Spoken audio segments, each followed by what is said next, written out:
Rav Baharan, il raconte que quand il était jeune, il habitait à Yerushalayim et il étudiait au Talmud Torah Etzraïm. Bon, après la matinée d'études, il y avait le repas au réfectoire. Et il raconte qu'il y avait beaucoup d'élèves là-bas, des enfants pauvres de la ville, et que le repas du midi, c'était le repas principal de leur journée.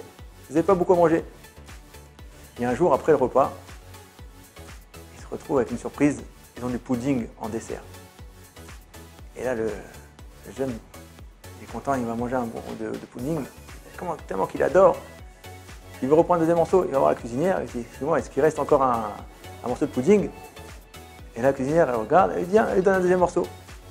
Il raconte que déjà à l'époque, il n'y avait pas beaucoup de confiserie, pas beaucoup de bonbons, les desserts c'était très rare. Et là, il a eu envie d'un troisième bout.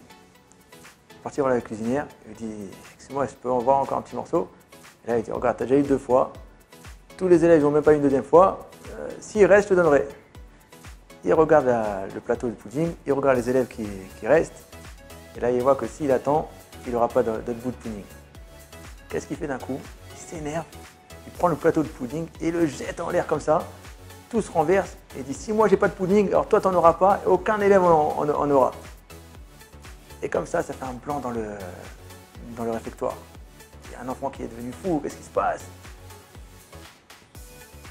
Et là le Rav vient le voir après. Il dit, regarde, demain, tu as rendez-vous avec le Mashgiach du Talmud Torah, le Rav Aryeh Levin.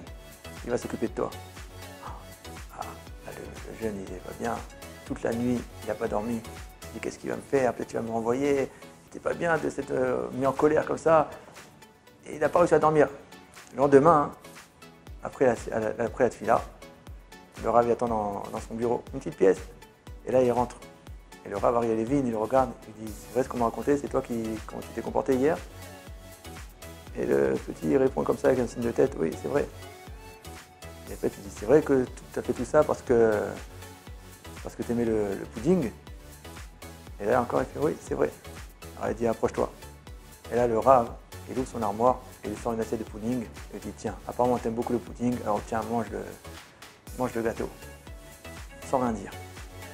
À ce moment-là, le Rav Baharan, il raconte quand il était jeune, il a dit « Moi aussi, quand je serai grand, je voudrais être comme le Rav Aryeh Levin ». Depuis, il s'est calmé, il est devenu un grand Rav en Israël. La paracha dans Vayekel, il nous dit « Sheshet yamim ta'aseh melacha ubayom hashevi yeh lachem kodesh shabbat shabbaton Adonai kol haoseh bo melacha yumat. Lo tevaru esh bechol moshuvotechem bayom hashabbat ». La traduction, c'est 6 jours, il sera fait le travail, et le 7e jour sera un Shabbat de repos. Quiconque qui fera un travail sera mis à mort. Vous n'allumerez pas de feu dans toutes vos demeures le jour du Shabbat. Le Khatam Sofer, il nous dit que le Shabbat, c'est la source de toutes les bénédictions. Donc grâce au Shabbat, les 6 jours, ils sont bénis. Maintenant, la Mishnah elle nous dit que le Bokeh n'a pas trouvé de Kli Bracha, d'ustensile pour recevoir la Bracha, comme le Shalom.